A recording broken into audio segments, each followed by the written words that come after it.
There is a very specific kind of exhaustion that comes from seeking approval, not admiration, not praise, just the quiet hope that you are allowed to exist without tension.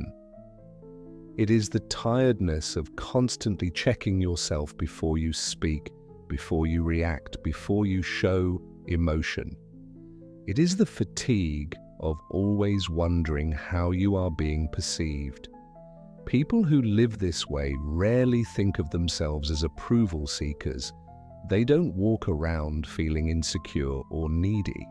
Most of the time, they see themselves as considerate, easy to get along with, emotionally aware. They are the ones who try to keep the peace, who avoid conflict, who don't want to make things uncomfortable. On the surface, looks like maturity. But underneath, there is often a quiet fear guiding every interaction. That fear usually sounds like this. If I'm not pleasant, something bad might happen.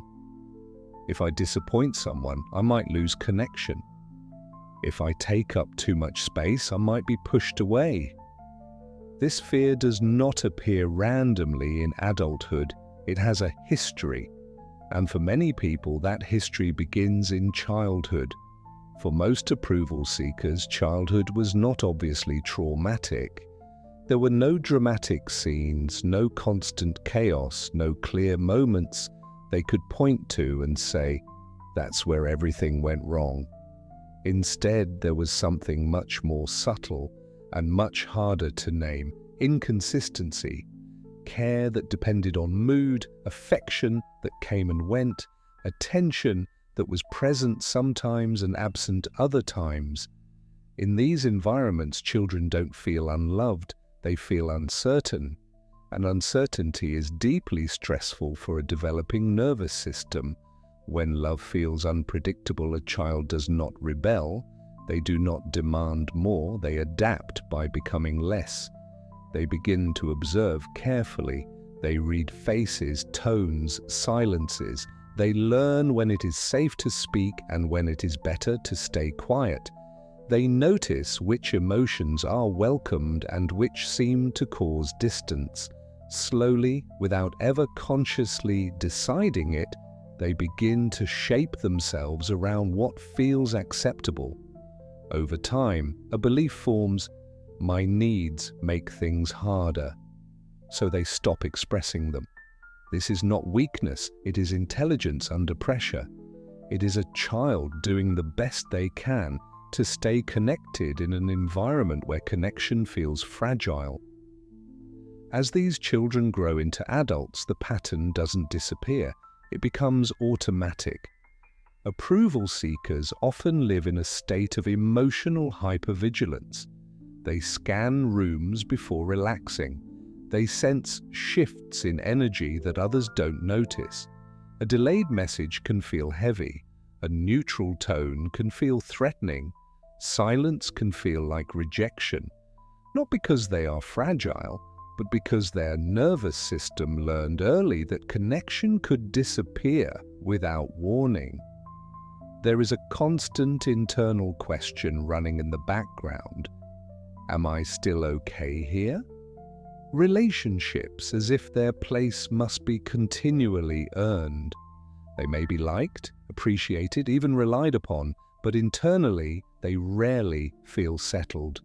They feel like one mistake away from losing everything.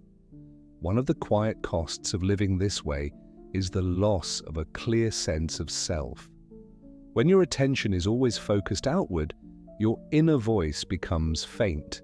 Preferences feel optional, opinions feel risky, desires feel selfish. Over time, you stop asking yourself what you want and start asking what will be acceptable. Identity becomes flexible, adaptable, undefined. This flexibility once kept you safe, but in adulthood, it often leaves behind a sense of emptiness. You can become whatever others need you to be, yet feel strangely disconnected from yourself when you are alone.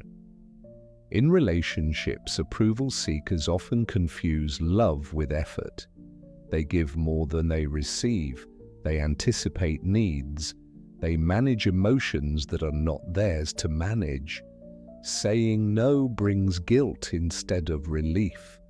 Setting boundaries feels cruel, even when those boundaries are necessary. The fear is not conflict, the fear is abandonment, so they compromise early, they explain themselves excessively, they apologize when they haven't done anything wrong, and slowly resentment begins to grow. Not because they are ungrateful, but because self-abandonment always has a cost. Many approval seekers struggle with anger, though they rarely recognize it as such. It is not explosive anger, it is quiet, suppressed anger, the kind that gets turned inward. They tell themselves they are overreacting, they minimize their pain, they rationalize mistreatment, but anger does not disappear when it is ignored. It becomes shame, it becomes self-criticism, it becomes exhaustion. Over time, this leads to burnout. Not a dramatic collapse, but a gradual loss of energy, motivation, and joy. Life begins to feel heavy. Relationships feel draining. Even rest feels undeserved. Because living without self-consent is deeply exhausting. One of the most damaging beliefs approval seekers carry is the idea that being good will keep them safe. That if they are kind enough, patient enough, understanding enough, they will finally earn secure connection. But goodness does not guarantee safety, and kindness does not require self-erasure. There is a difference between kindness and survival. True kindness is a choice. Approval seeking is a compulsion. Healing does not begin with becoming more confident or assertive overnight. It begins with awareness, with recognizing that this pattern once protected you, that it made sense, that it helped you survive an environment where connection felt uncertain. You did not become this way because something is wrong with you. You became this way because you adapted. Healing begins with small acts of self-loyalty. Saying no without over-explaining, allowing others to feel disappointed, letting silence exist without rushing to fix it. These moments will feel uncomfortable at first, not because they are dangerous, but because they are unfamiliar. As healing progresses, something important changes. Empathy remains, kindness remains, but they stop being obligations, they become choices. You stop living for approval, and you slowly begin living from yourself.